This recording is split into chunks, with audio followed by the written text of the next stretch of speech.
Welcome, and thank you all very much for coming out. And I hope the talk will reward you. So let's get on. Picture the scene. Piccadilly, a November evening, late afternoon, 1933. The directors of Fortnum Mason welcome select account holders to the opening of Wood Only, the exhibition of Finnish furniture, where, in an unlikely scene, they mix with guests invited by the exhibition's co-host, Herbert de Kroning-Hastings, the editor of the Architectural Review.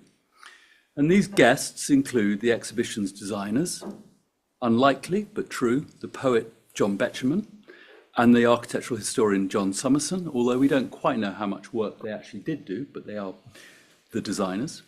The artist-designer Laszló Moholy-Nagy, as well as the science writer J.G. Crowther and Otto Neurath, the inventor of pictograms. Also present was the instigator of the whole event, Philip Morton-Shand, and the designers of the furniture itself, Aino and Alvar Aalto. And you'll have noticed the title of the talk, or you might have, Aalto in London. It's not Alvar Aalto in London. And for the benefit of this talk, it's worth thinking about the word Aalto as a plural, not a singular. Aino and Alvar Aalto were partners, and they were partners for 25 years, from 1924 until her death in 1949. Just as later, Elissa, whom I work for, and Alvar were partners from 1958 until his death in 1976. The evening at Fortnum Mason's went well. Hastings, then Shand, gave speeches in which they emphasized the reasoned humanity of the work on display, its lack of mannerisms, its exceptional finish, and perhaps ironically given the setting, its very modest cost. Alvar Aalto gave a very brief response in his almost non-existent English, and the exhibition itself got very good reviews from the Times, as well as, unusually, a review from the arts and crafts architect Charles Voysey. And the Aaltos had a good time in London. They went to clubs, they went to the opening of Parliament, they met up with friends, old and new. Looking back 91 years later, and how old the modern is, it's difficult to discern how important the exhibition is, lost as it is now in the fog of Aalto's fame and the ubiquity of bentwood furniture and Scandinavian design. However, for Alvar Aalto, this was a personal milestone. It was the first show ever dedicated to his work and Aino's alone. It established Aalto furniture as a concept which endures to this day. And furthermore, through meeting Hastings and Shand, it secured the Architectural Review's promotion of his work throughout his lifetime and beyond. As Shand wrote presciently to him in January 1934, and I quote, "You will be long remembered in England." And equally, the importance of the exhibition to British designers, as well as its commercial consequences, was equally striking. From 1934 until the outbreak of the Second World War, the British market dominated Aalto furniture, accounting at its height for approximately 75% of all production. Sales that helped establish Aalto furniture as that rarest of achievements, a modernist enterprise whose substance matched its rhetoric. This really was mass furniture for the masses.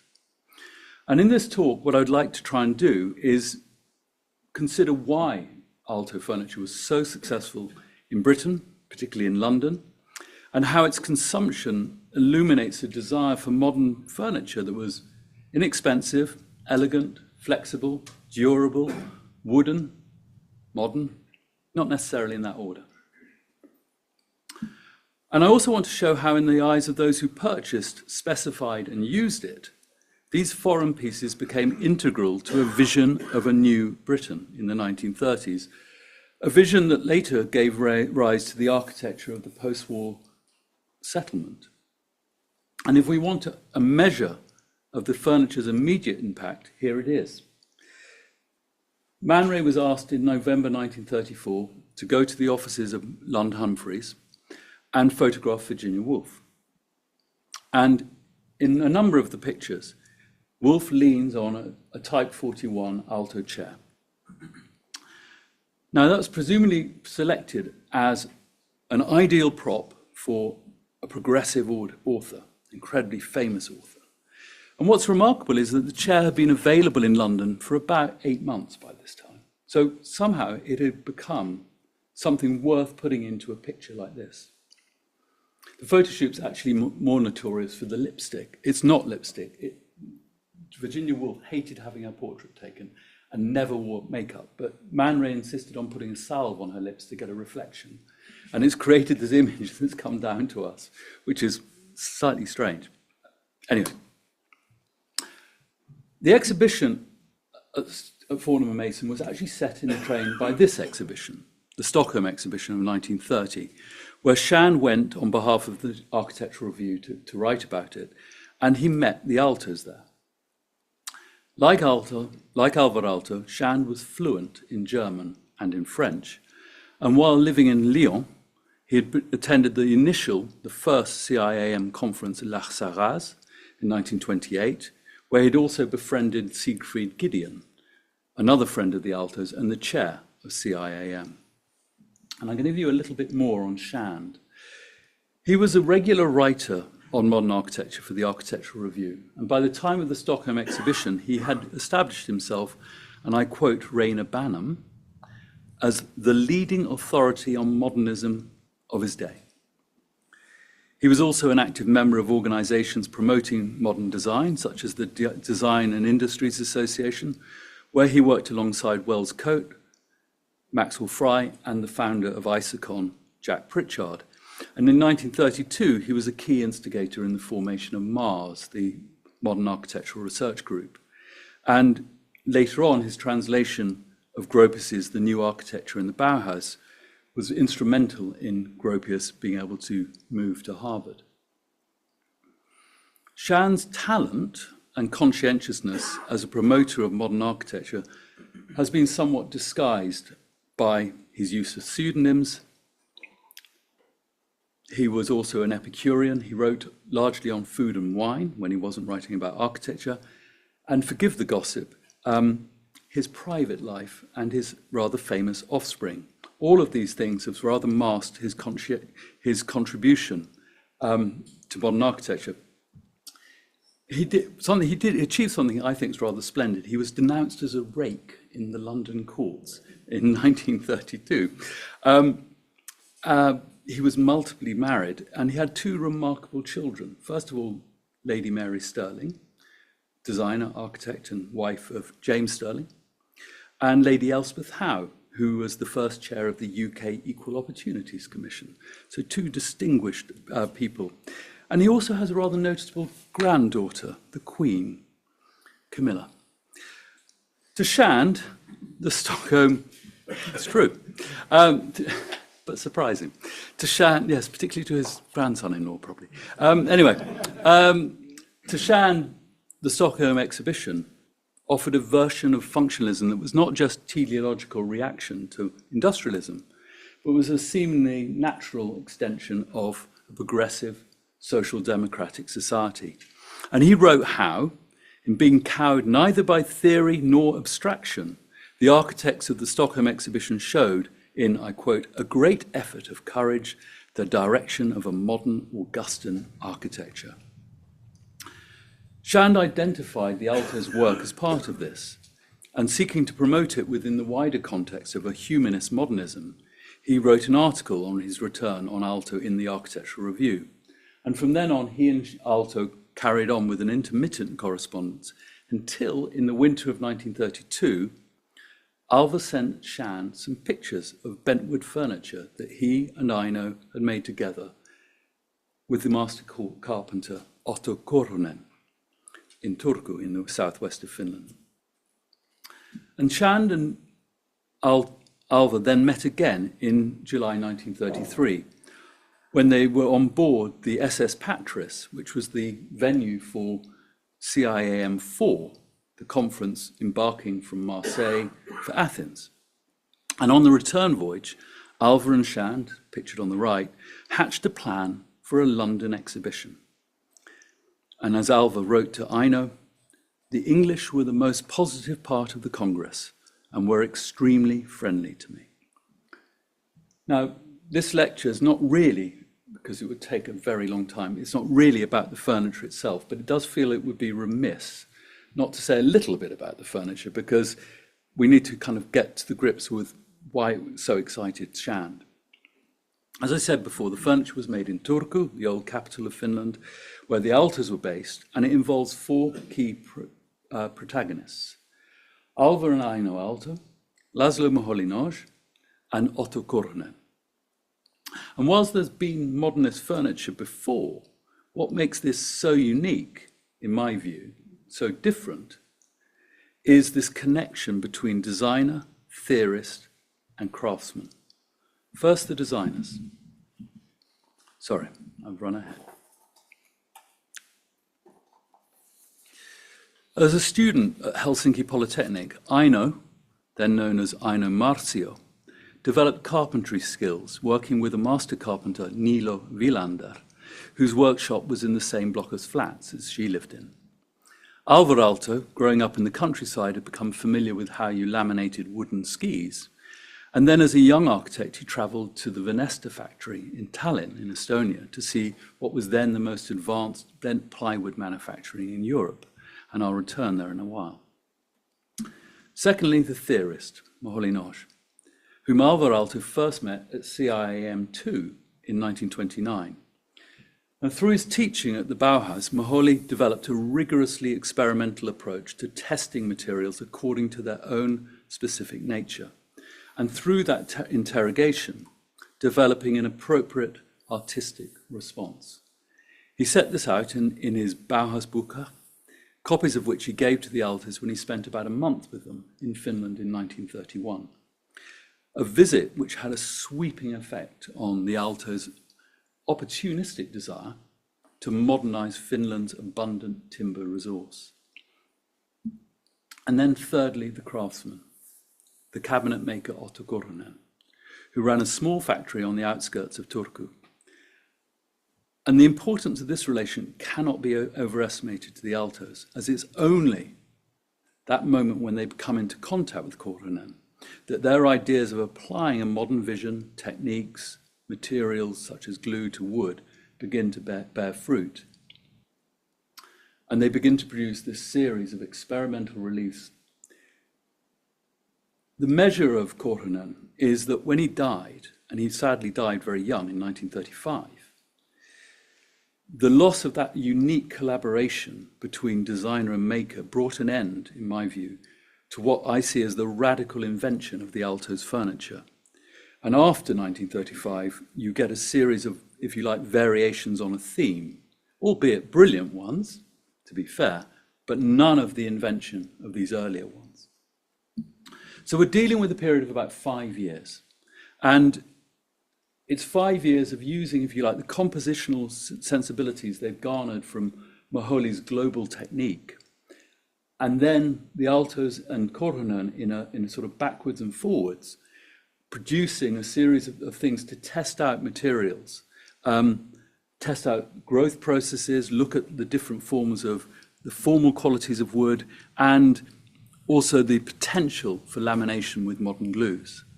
And the resultant furniture that you get out of this is environmentally responsive, it's lightweight, and it has a sort of precision in its artistic outcome, which I would say echoes Ruskin's dictum, and I paraphrase, there are no lazy curves in nature.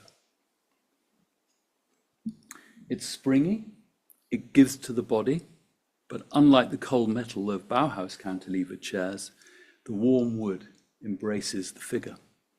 And even something as seemingly simple as the S60 stool, a product that's been endlessly imitated, exhibits this precise gauging of the material and the figure, and this application of global technique to local resource.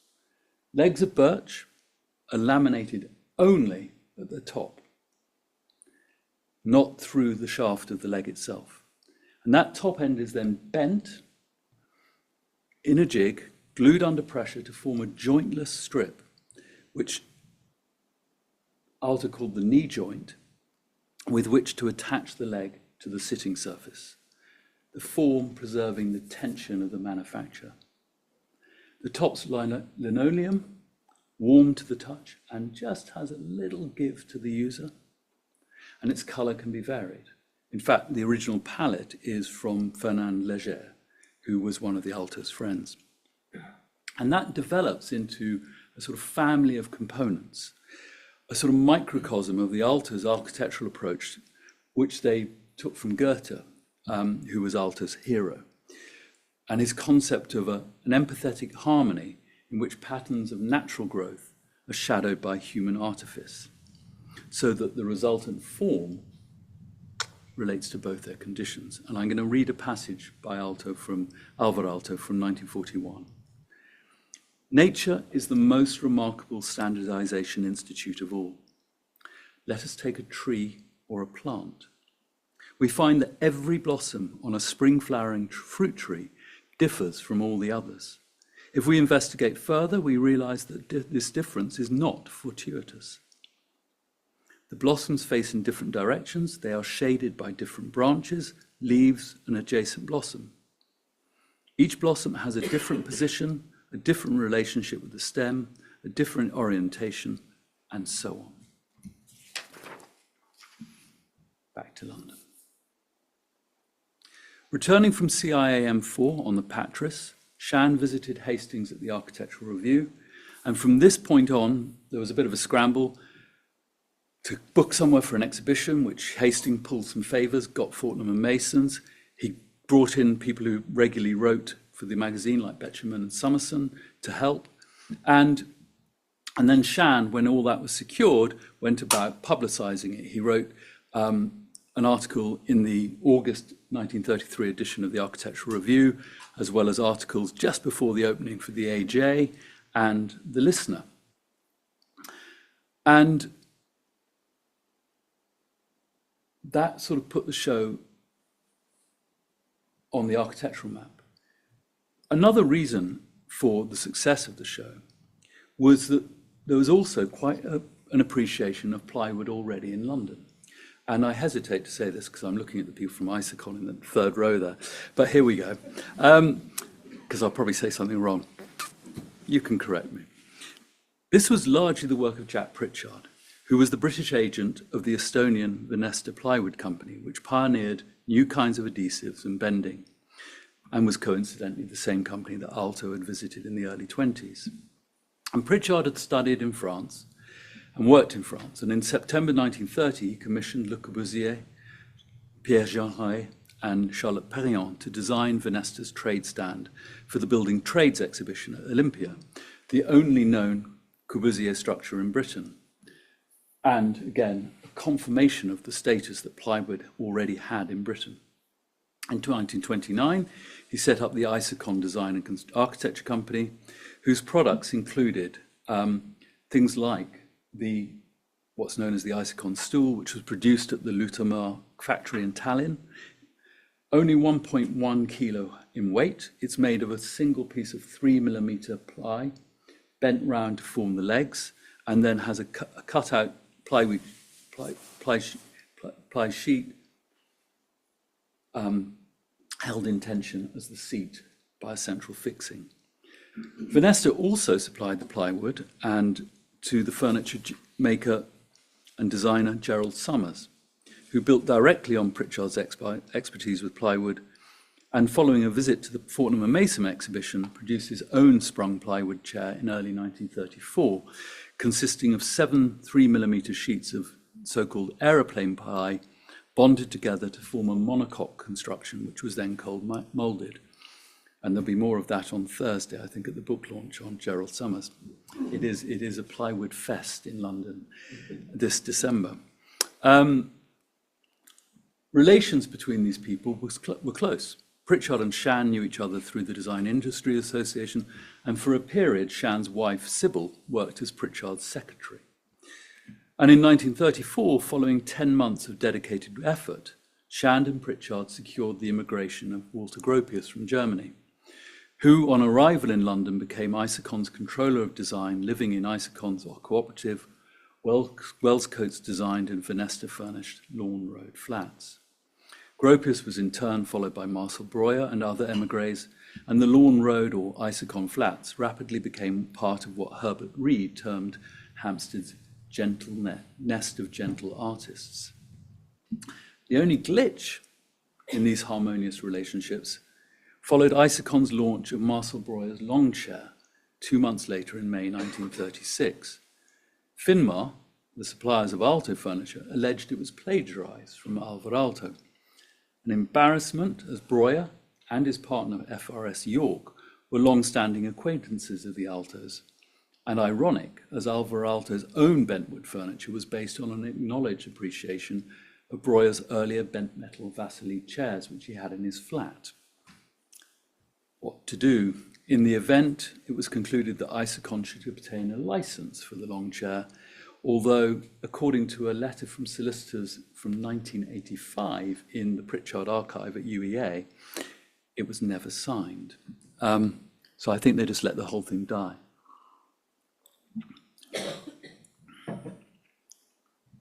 As much as promoting the furniture, for Shand, selling it was going to be as equally important. Now, it was partly personal circumstances. He'd been declared bankrupt in February 1933. So he had a need to do this. He established links with a businessman called Geoffrey Bumphrey, who was a fellow member of the Design Industries Association, who shared his belief that good design was good business. And together with a man called J.G. Faulkner as company secretary, they set up Finmar in September 1933. Such a venture made a lot of sense in the UK at that time. The country was just coming out of the Depression, beginning to come out of the Depression, in London at least. And buoyed by favourable exchange rates and very low labour costs, Aalto furniture was significantly cheaper than its British equivalents. It was slightly difficult to believe this now, the kind of idea that something from Scandinavia would undercut local supplies, but it did. And furthermore, what was in, Shand thought this was great. He wrote to Aalto, it's the very quality that's wanted over here. But he also kind of understood that the commercial appeal helped to validate the artistic allure of the furniture, because it made it really furniture for the masses. It made it affordable, and it made it affordably modern.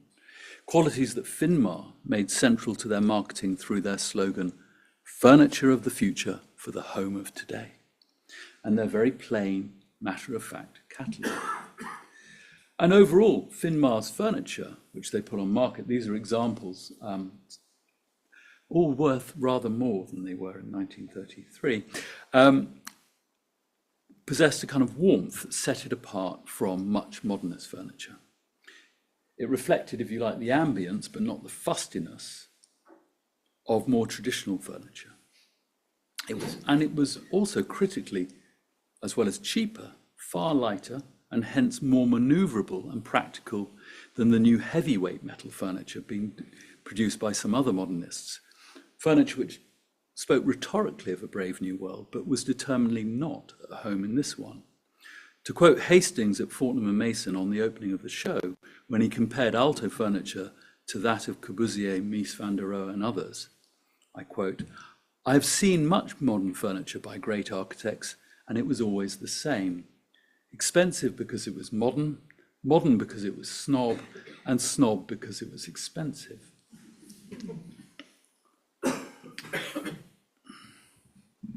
So Shand and Hastings and Bumphrey and Faulkner went about promoting Aalto furniture as something to do with pragmatic good design, not solely about modern aesthetics.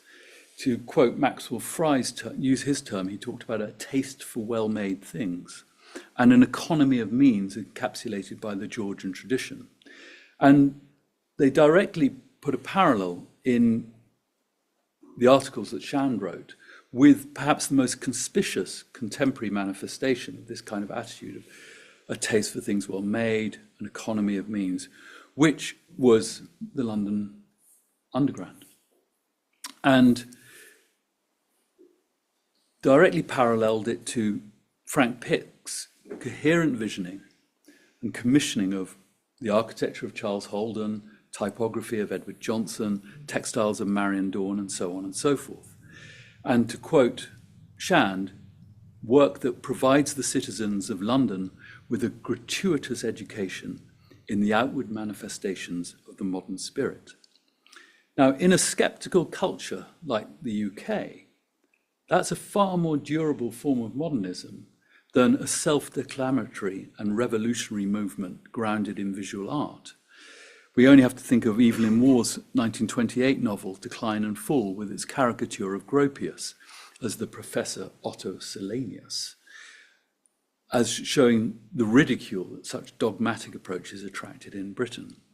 Hence, Shand wrote to Alvar Aalto, "Never use a word like ideology in England." Now, at a glance, the refined beauty of Aalto furniture might seem at odds with such a determinedly pragmatic approach. But actually, I would argue the artistry of the Aalto's approach formed a crucial part of its profile, as demonstrated by those wood reliefs that I showed earlier that were at Fortnum Mason. For all that the Aaltos stated these were test pieces to work out the potential of wood, lamination, glues, so on and so forth, and that they were made by Korhonen to explore that potential. Inevitably, the reliefs, inevitably and deliberately, I would argue, those reliefs linked the furniture to the modern form world of people like John Arp, Constantine Brancusi, Juan Miró, and others. And Alvar Aalto recalled that the Times reviewer said to him, these were examples of non-objective art. Now, this was a world which British architects, artists, and critics were increasingly entwined with. And to use a 1930s expression, the furniture's biomorphism resonated with British practitioners who, like Aalto's own hero Goethe, were seeking to develop modern aesthetics as a branch of natural science. So people like John Summerson, Julian Huxley, the director of the London Zoo and brother of Aldous Huxley, as well as all the émigré Bauhausler in London, one of whom, Moholy, selected a photograph of an Aalto wood relief for the cover of the educationalist Herbert Reed's hugely influential book, Art and Industry, from 1934, a book designed by another Bauhausler, Herbert Bayer. And Reed was particularly interested in Jungian psychology, arguing for the function of form as a vehicle for subjective content, and claiming that the abstract artist can, I quote, create microcosms that reflect the macrocosms, views that he imparted to members of Unit 1, the modernist artists group he helped found, and whose members included those other Hampstead residents like Barbara Hepworth and Henry Moore. So Aalto furniture has been sort of built into this whole landscape of form, which is peripheral, but at the same time absolutely critical to its appearance. The final bit that made Aalto furniture, I think, really appealing in London and went further in developing the kind of appeal of this sort of biological and psychological preoccupations that were around at the time, was this, the opening of the Paimio tuberculosis sanatorium. And I quote again Shand's article on this from the Architectural Review, the most revolutionary building erected within the last decade. Illustrations show the Aalto furniture in situ in the sanatorium and show how the furniture represents these wider progressive intentions, and no work can be more progressive and progressively modern than a state-funded TB sanatorium in a beautiful forest in the north. Prescribed for health and well-being and set in an apparently untouched wilderness, Aalto furniture was good for you. And a million miles from that poor old expensive furnishings of other modernists stranded in the elitist affluence of private villas, this was the real stuff. This was going to put everything on the right track. To specify Aalto furniture, if you like, was to make a statement about modernity for sure, just like any other purchase of a piece of applied art would. But it was to make an appropriate one, which is a kind of market positioning that most people can only dream of if you're running a company. This is great furniture, this is affordable furniture, but it's also really good for you. Please buy it. So that by the late 1930s, Aalto furniture in London, I think, had arguably become the kind of type furniture that we think of when we look at those classic cafe chairs by Tornet from earlier on. And what I'm going to do now is rattle through, because we'll run out of time otherwise, a whole load of projects which Finmar Aalto furniture was selected. It's a sort of steady stream of contract orders, which rather reads like the kind of top 10 of pre-war British modernism. And as you'll see, Finmar's furniture is often mixed in with and sits comfortably among models from other furniture makers, which I think is yet another of its strengths. So here we go.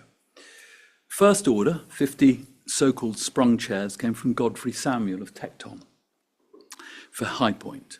And the marketing for Highpoint stated, all flats furnished with the famous Aalto types. Shemaev and Eric Mendelsohn specified Aalto furniture for the Delaware Pavilion in Bexhill. And Shemaev later used it for his own house, Bentley Wood, near Halland.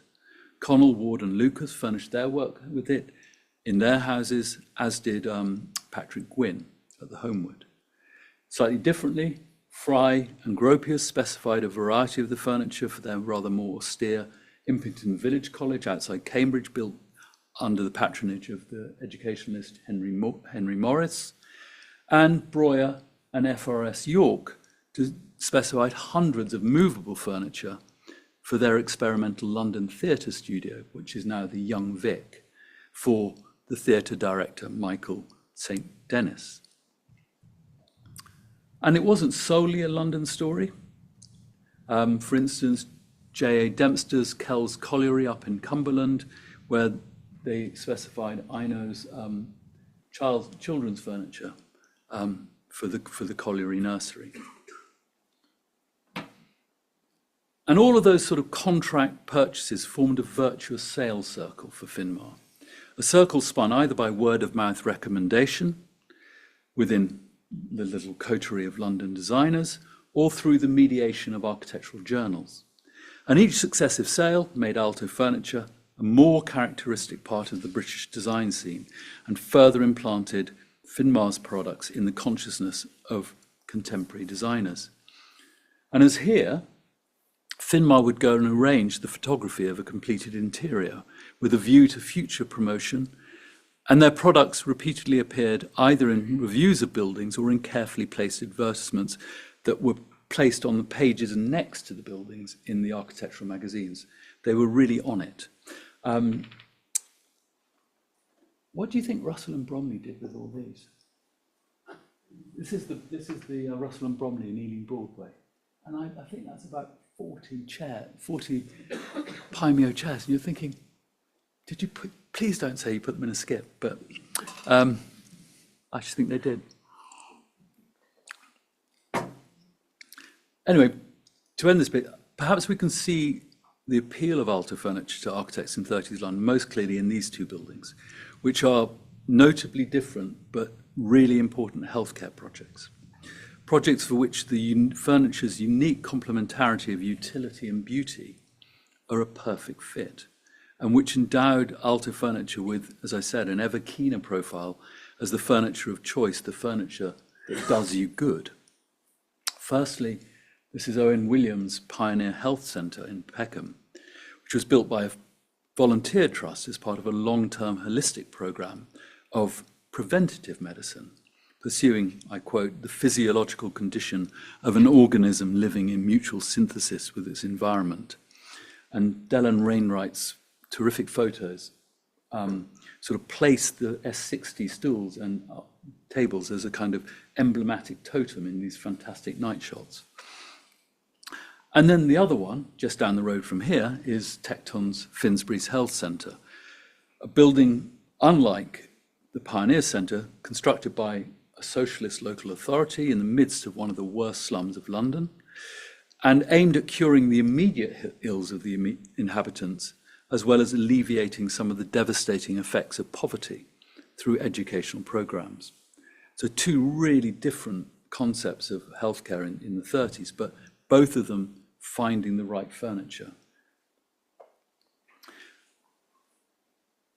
To begin with, sales to architects and to contract sales like this were dominated all of Finmar's work, but gradually, as the 30s went on, they began to sell more and more to individuals. And they did so beginning by going to exhibitions. So they went to the Ideal Home exhibition and put on a stand at Olympia. And they had a plan for FRS York and Alvar Aalto to build a prefabricated timber house as an ideal home and furnish the whole thing. But they never got, that never got realized. And they also put their work consistently in exhibitions at the Building Centre, just off Tottenham Court Road, which had, I think, opened in 1931. And that put them right by the furniture retail area of London. And so they gradually began to start selling through shops through there. Started with people like Gordon Russell, the really eminent furniture designer, very small shops and very bespoke. What they were really after getting to, and they did, was to the department stores. And by getting to the department stores, it allied Finmar's products with the products of other select designers and manufacturers. And it gave them access to the established kind of customer bases and expert sales staff that they didn't have. And inevitably, somebody rather high-mindedly said, well, of course, you know, the progressive department stores have a critical educative influence on the taste of modern classes. And that's entirely in line with Finmar's ethos. Well, it's always commerce and art, isn't it? Whether you think that's what actually happened, I'm not sure. In turn, what the department stores were offered was something really special, but really cheap. And Heels stocked it because they said, that's great, we've now got a bargain set of furniture to sell alongside everything else. Other stores include, other stores included Bowman's, this is their catalogue, Waring and Gillow, and P.E. Gain in Bristol. And actually, in another example of Isokon and Finmar's cooperation in 1937, Pritchard persuaded John Lewis to commission Gropius to design an exhibition for the Manchester store, and Finmar displayed their furniture alongside Isokon and Tornet as well. So, very quickly, actually astonishingly quickly, this furniture was really embedded in the centre of British design life. And more than that, it sort of began to eke out into the high street. And I thought I'd just give us an example of how much that had happened by showing you just two stills from some films. Firstly, the comedy drama, The Arsenal Stadium Mystery, in which they used Aalto furniture to furnish the sports club. There's a scene set in the Arsenal Sports Club. A sports club, of course, is a modern institution anyway. And there's an array of that furniture sort of throughout it that sort of goes with the modern lifestyle, the sporting lifestyle that the scene is portraying. And it's a sort of top button open, I don't know wear a tie kind of modernism. Young and fit, durable, decent, in which Aalto furniture is as reasoned and as reasonable a modern choice as a sports jacket. I've watched the film, so you don't have to. But if you do want to watch it, it is sort of, I think it's on YouTube. And I think this is as well. This is the rather more pretentious science fiction film, sometimes claimed to be the first science fiction film, Things to Come by Alexander Korda, who deployed Aalto furniture rather more rhetorically. The dialogue and the plot for this film were written by H.G. Wells. And Wells wrote the film to show a utopia wrought after a devastating war by an elite of scientific experts, designers and ecologists. And he thought in terms of human ecology in a rather similar way to Moholy, who was living in London. So he asked Moholy to design the set towards the end of the film of Everytown 2036. And this is it. And Moholy created this composition, what he said of perforation and contour, eliminating solid form and making explicit connections between modernism and the biological sciences and phenomena occurring in nature. And the furnishings are all integral to that and consist correspondingly of streamlined plexiglass, chairs, tables, and so forth, with one exception: a single little Paimio armchair in which Oswald Cabal, president of the Council of Everytown, sits, benevolently despotic.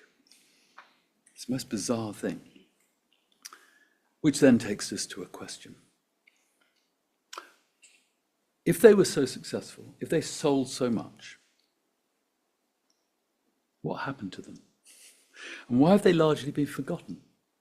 You know, what the hell happened to Finmar? I mean, this was stuff that was so familiar that when Osbert Lancaster wanted to ridicule what he saw as the rather sanctimonious nature of sort of 30s optimistic modernism, in his book Home Sweet Homes, he drew the functionalist home with Herbert Reed sitting on an S60 stool next to a Pioneer chair. And I love the Bauhaus furniture in the rain. And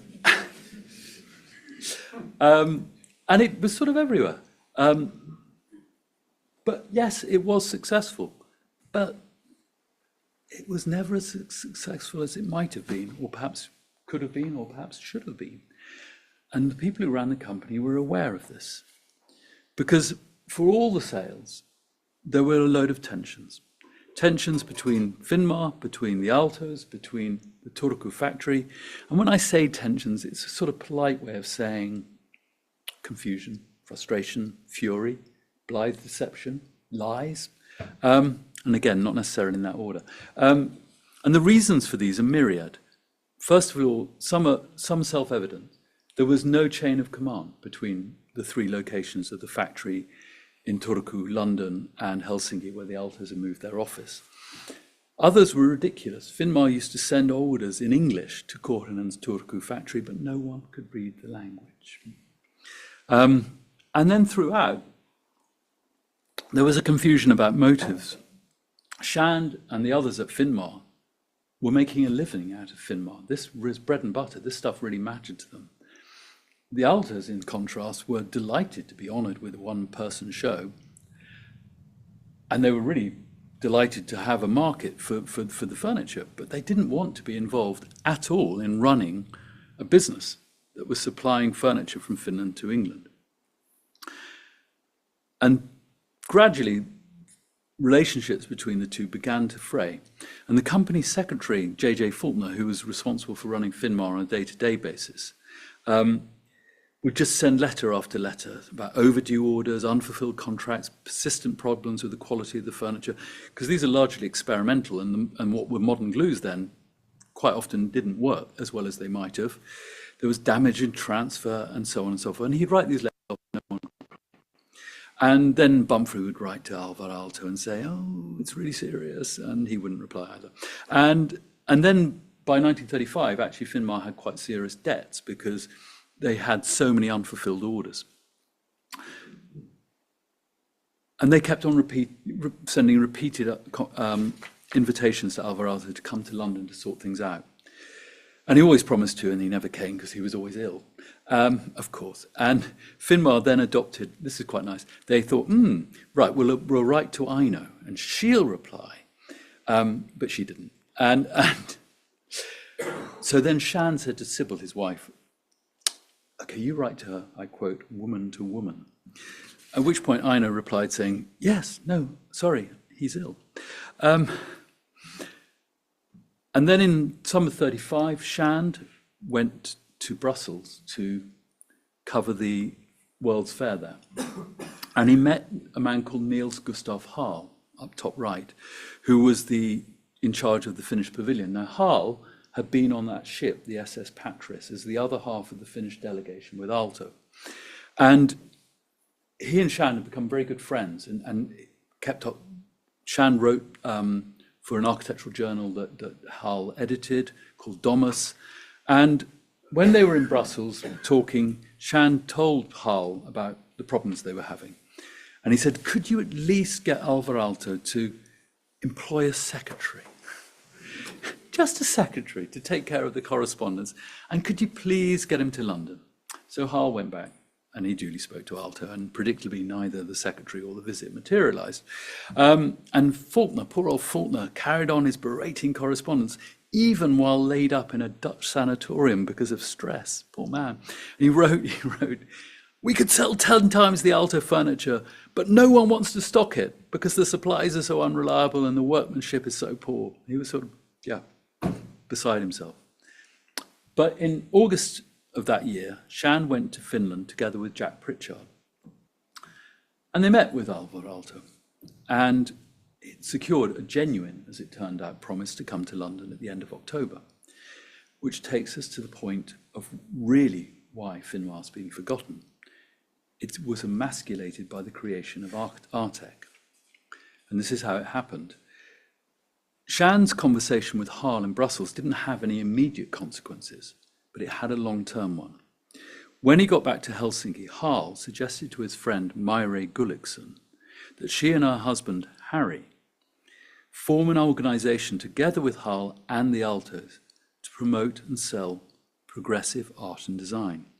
And this is the same Maire Gullikson after whom the eponymous Villa Mairea was later named. She was an amateur artist and collector and the heiress to Ahlstrom, the largest forestry company in Finland, of which Harry was the managing director.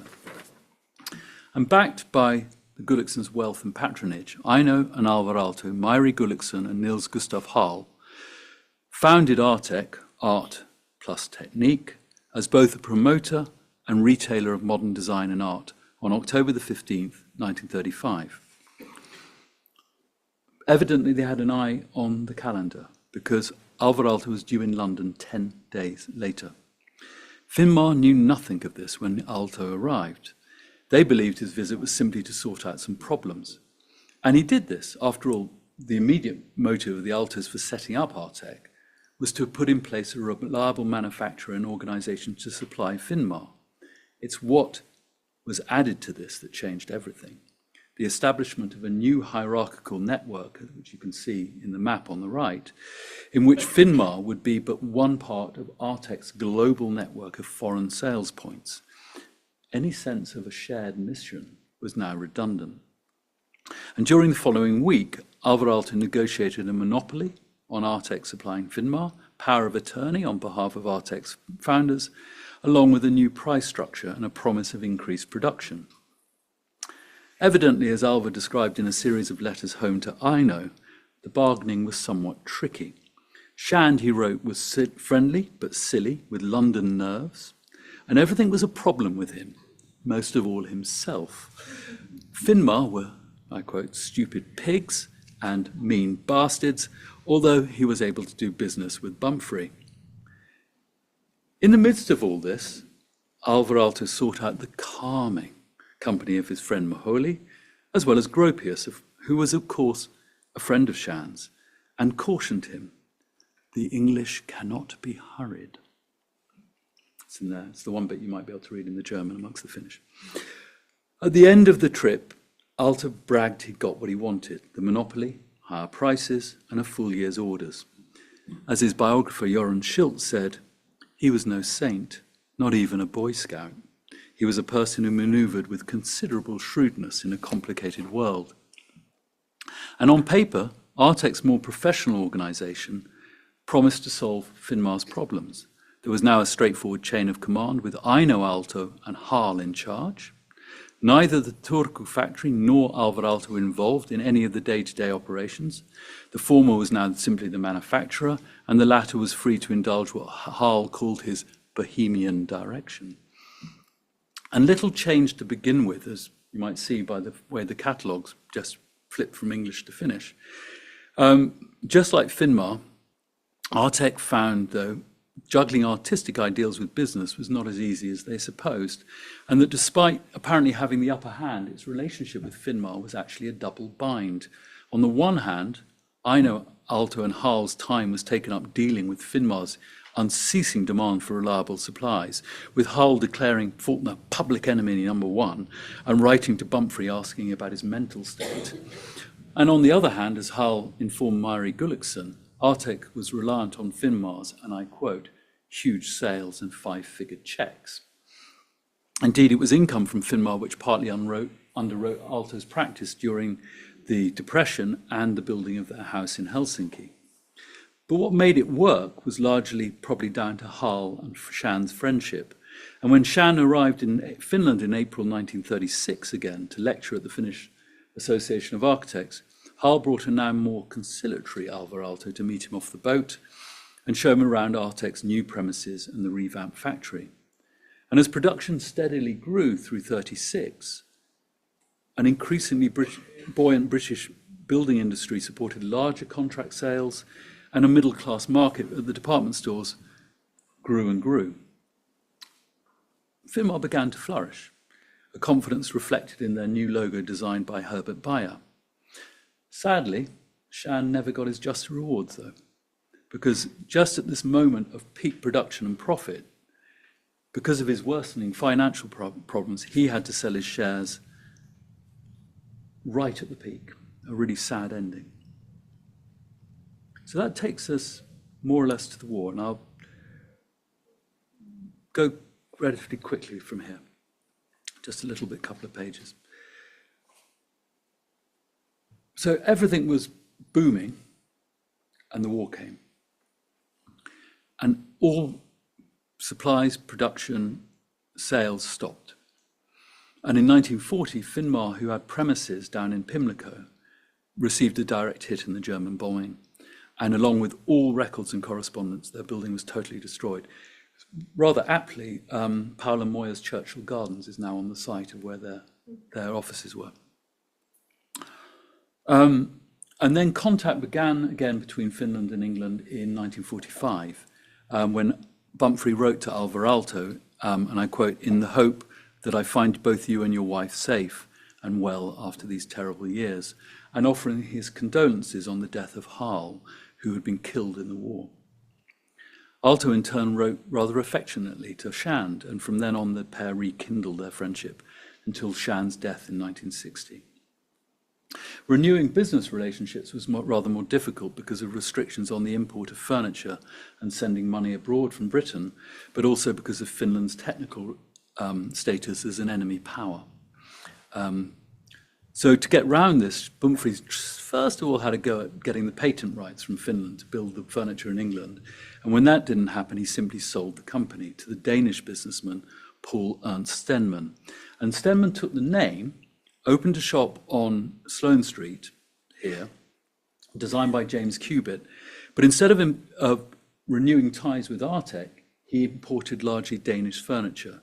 And the shop became really one of the kind of bastions of Scandinavian design in 1950s Britain, building on a taste that had been built up by Finmar before the war, and really sort of confirmed by the way the Festival of Britain echoed the Stockholm exhibition. By the mid-1950s, when Artek products began to be imported again, it was no longer the inexpensive furniture that Hastings had praised that November evening in 1933. That place was now taken by the kind of utility furniture scheme and manufacturers like Savian, who supplied schools and public buildings in Britain with products in the spirit of Finmar, if not their style. Nonetheless, Aalto furniture continued to offer a striking modernism to those who could afford it, that was apparently domestic, quotidian, stylish, and highly useful. The kind of furniture that Herbert Reed's gentle artists might occupy, and perhaps still do. At the same time, Aalto's architectural influence continued to grow through the 50s, in some ways becoming a benchmark for architects and patrons responsible for designing the post-war Britain. Last slide. And what attracted people to Aalto's architecture was, I think, more or less set out by what had attracted them to the furniture during that unique period in 1930s London. An appropriate artistry that demonstrated a modernism capable of fulfilling Lubetkin's and later the post-war welfare state universally ethos that, and I quote, "Nothing is too good for ordinary people." Thank you.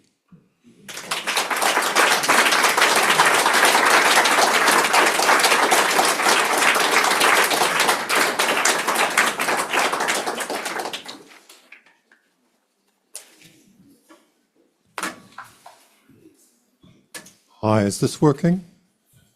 Oh, good. Thank you very much. That's really interesting. I think you've obviously spent a lot of time in the archives. Yeah. Yeah. Finnish, English company archives? Yeah. Yes. So in Finland they've moved, but they've got a permanent home at the moment in Jyväskylä, in the centre of Finland. All of the Aalto offices' archives are there. It's practically all been inventorised now, but Artek's haven't. So there's still stuff being found there. So the stuff that I doubtless, if I went back, I might find. And then in Britain, Britain's been quite tricky because the Pritchard archive at the University of East Anglia is terrific, and they look after it incredibly well and very welcoming.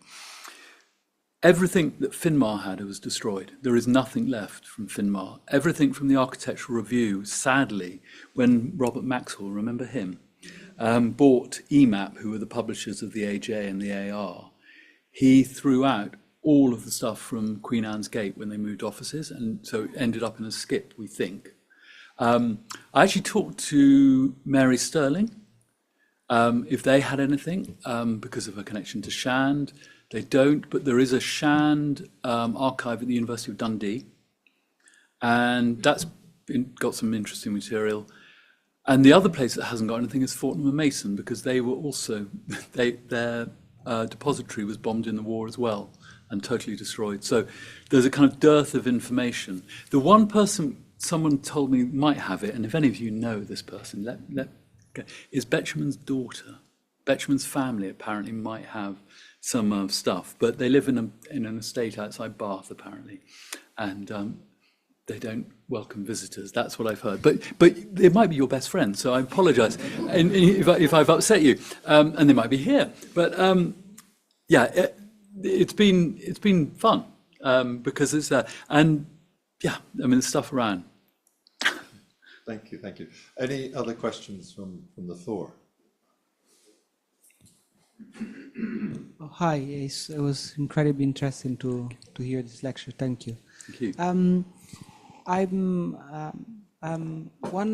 thing that I was I wonder if you sorry, one thing that I wonder if you know about is Bowman Brothers Ltd in London also had a period of. Is this like in the same exact period as Finmar? It's like they were competitors, or no? Bowman's was the department, so I think I showed the images of their work. I can flip back to it probably. I think this is their catalogue. Yeah, those are Bowman's catalogues. Okay, and they were, because there are some furniture of this period that they are only marked Bowman's brother but not Finmar. Yeah. They were still produced in. I don't know exactly that particular furniture, but it's quite likely they put their own stamp on it as well as Finmar. Yeah, it was quite interesting to know if there was like kind of a dispute within London of two different companies trying to. When Shand set up Finmar, Serge Shamayev had a company called Plan Limited, and they tried to get the rights to Aalto furniture at more or less the same time. So it was quite, there were people who had spotted there was a market for this stuff, and I don't know about the Bowman's involvement very well, but that's really interesting, so thank you. Thank you. Thank you. Anyone else?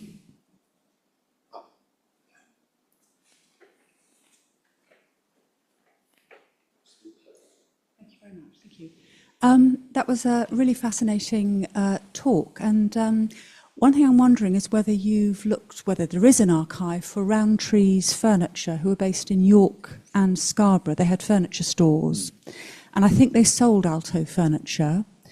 And Aalto furniture appeared in, or was supplied to, the Scarborough Library, tables, chairs, and it's where Kenneth Roundtree did a wonderful mural for the children's library.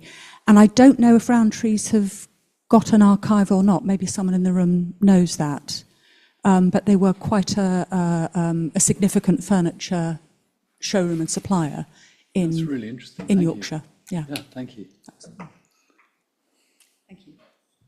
Anyone else? In the meantime, I can report. I remember the London Gliding Club, designed by Kit Nicholson, up near Luton, also had Aalto furniture, which you can probably find in the journals, photographs of it in the journals. And I think the club members put it on a bonfire one night. It's quite likely, yeah. Yeah. They Paimio, the actual tuberculosis sanatorium, sometime in the 80s, sold all the furniture because it became a general hospital, and things have to move on. But they sold all the original furniture allegedly for 10 Finnish marks each, which was about £1 each.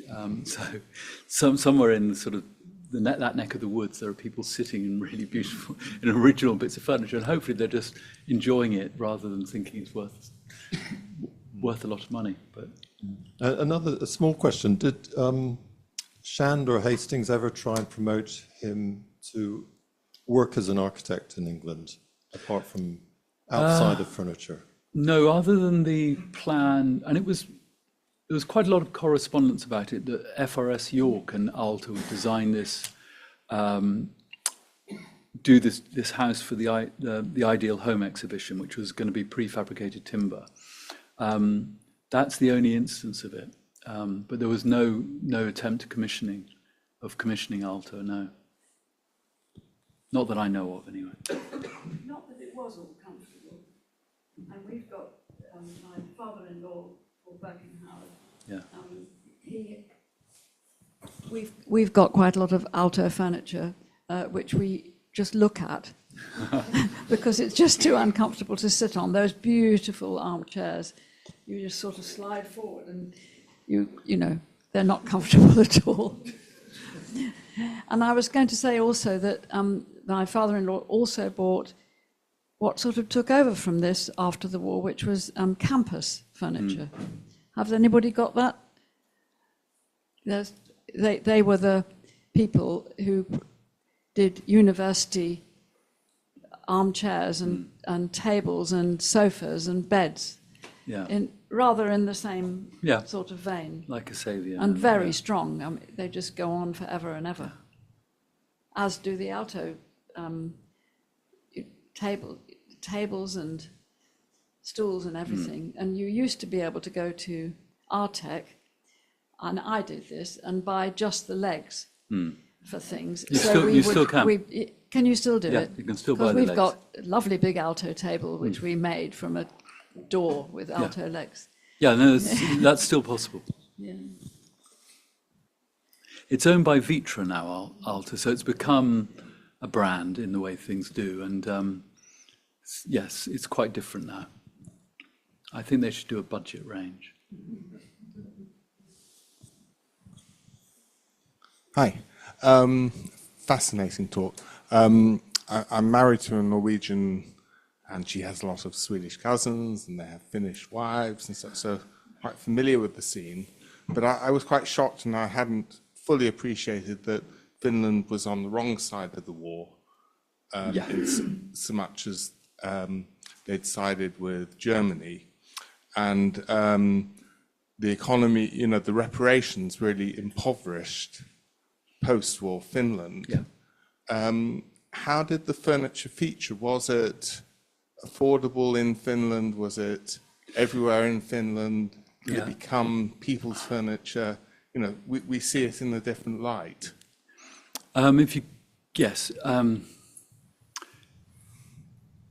It was absolutely quotidian. It was specified left, right, and centre in Finland. You go to schools in Finland.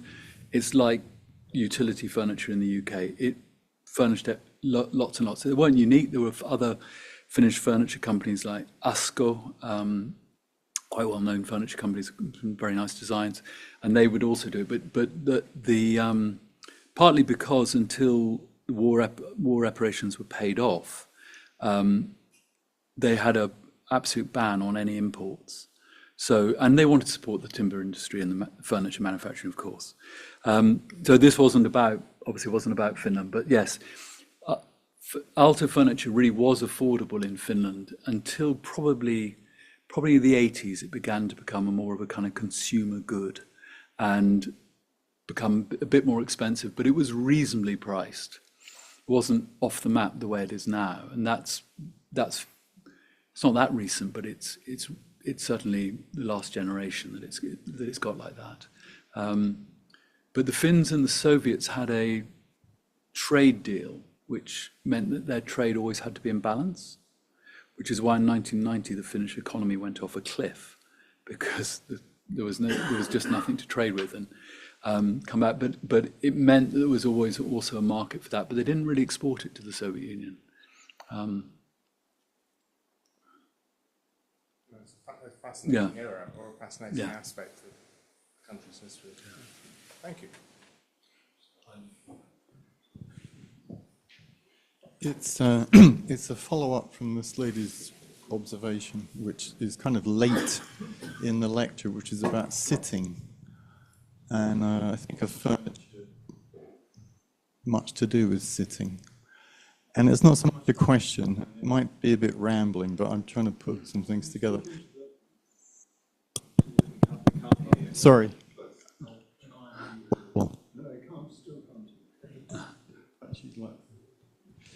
It's the position of the body in relationship to the floor or the ground, and a deck chair, which is the earliest example I can think of, and it's canvas, and you might call it a piece of equipment.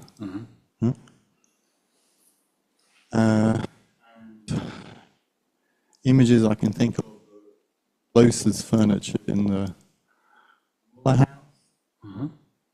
which I think is provocative because women complained about getting in and out of it, and I think coincident with motor cars.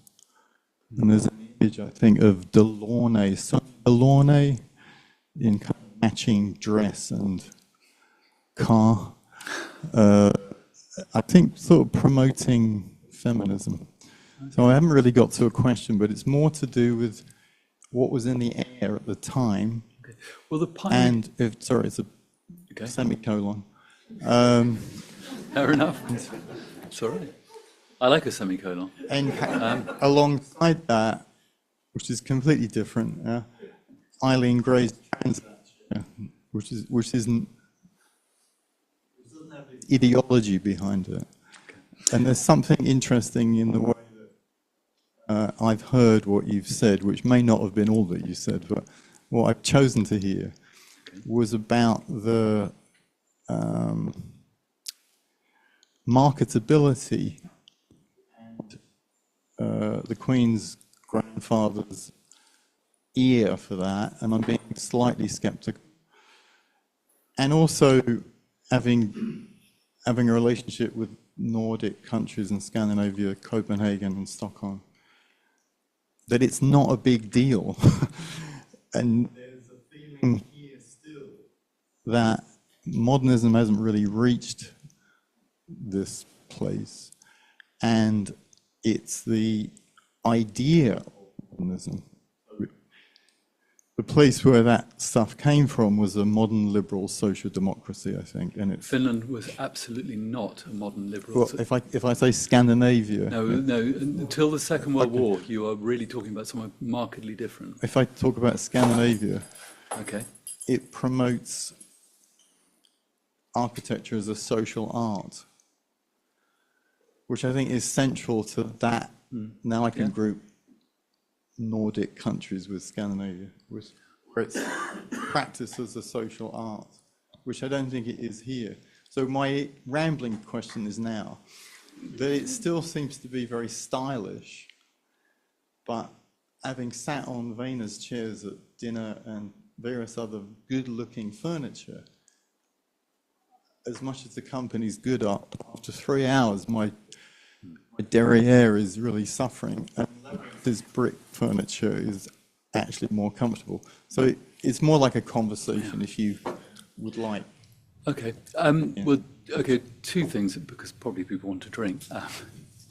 But first one, Paimio, I didn't go into great detail on the design of the furniture, but the Paimio chair, let's just go back to where we get to see one. Oh yeah, there's some in there. There they are. Sort of the bent wood, actually. We'll get one. Eventually. Come on. Oh, that will do. We'll have John Piper, why not? So with that chair, Aalto said that, because they were designed for the sanatorium, and Finns are quite short compared to particularly Finns in 1932 particularly. Finns are, a Finno-Ugric, they're not from the same area as most the Swedish-speaking Finns are, but anyway, that's another story. The fact is that they're quite small. They were a lot smaller than the people these chairs were designed for. And when you sit in them, therefore the lower leg, that's less of an issue than if you're big bruising Scandi. And I pardon the Norwegian, so I'm allowed to say it. And Aalto said that the angle and whether I think it's probably spurious, but because I've not seen any evidence, but the angle that the back of that chair is at was done to max, so that you had to put your hands back on the side handles. Put your arms back, sorry, and that would open your lungs up so you could breathe as a tuberculous patient. Now, as I said, that's the claim. Yeah, there we are, there's one. But you sort of throw yourself back, and that would help you breathe. So they were genuinely doing you good. Now, as I said, he wrote a lot about acoustics that was nonsense. Say that in the kindest possible way, but it really was. But whether or not that's true, I don't know. But that's the story behind that furniture. And I think one of the other myths of furniture, and thinking of things that happened in London, the great Joseph Rickver, who died 2 or 3 weeks ago, wrote a terrific essay called The Sitting Position, A Question of Method. And the point in that was that there is no such thing as the perfect chair. Architects and designers spend their lives trying to, because almost anyone sitting in a chair changes their position every 15 minutes. It's just something you do. So this idea that there is this ideal chair to sit in just doesn't exist.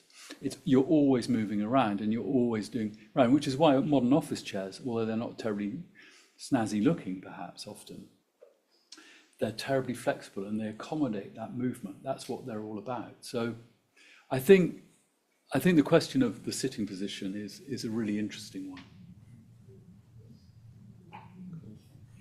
Yeah, sorry, I'll try and be really quick. It's sort of a question around the furniture, really, in that so for the sanatorium, there was obviously a door handle designed, and then you look at sort of Maison Louis Carre, and there's some lights. Is there a reason particularly why, like, other aspects of his design work got left behind? And did Artek or Finmar ever try and get involved with any of that sort of stuff, or was it?